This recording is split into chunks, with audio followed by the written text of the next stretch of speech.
Nama saya Putri Diana Manulang, saya berasal dari kelas 11 IPS 1. Di sini saya akan menjelaskan tentang 7 alat-alat pernapasan manusia dan fungsinya.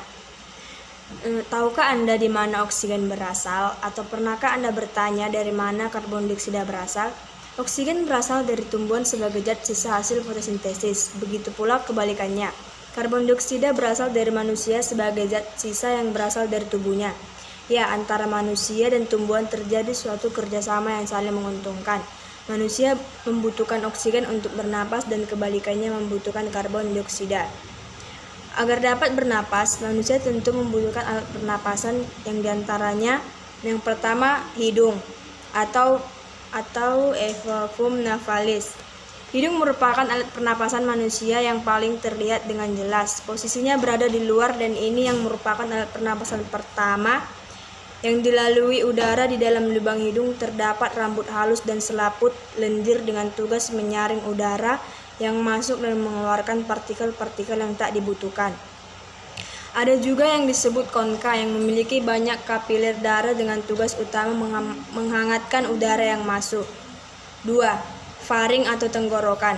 Faring merupakan saluran perpanjangan dari hidung yang terjangkal pada laring. Tugas utama faring adalah sebagai saluran bagi keluar masuknya udara, yaitu oksigen dan karbon dioksida.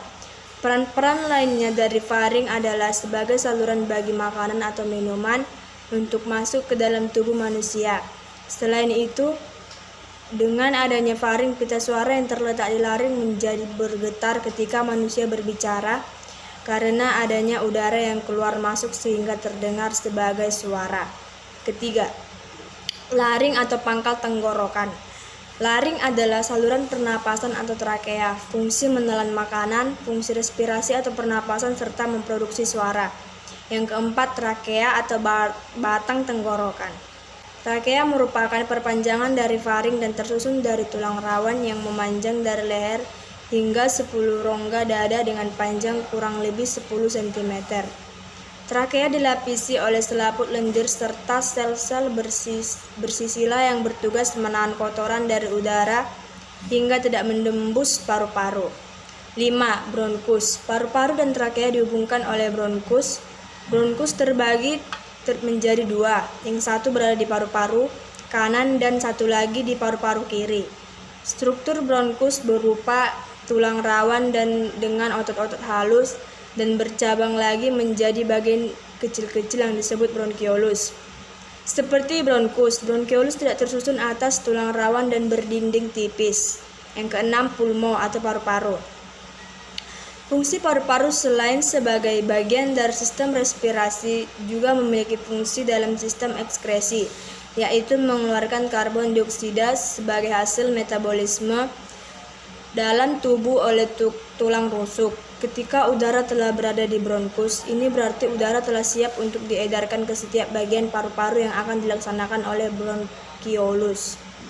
Yang ketujuh, panjang lebar kita telah berbicara tentang fungsi pernapasan serta alat-alat yang terlibat di dalamnya, hidung, paru-paru, jaring, bronkus, dan faring yang sudah biasa.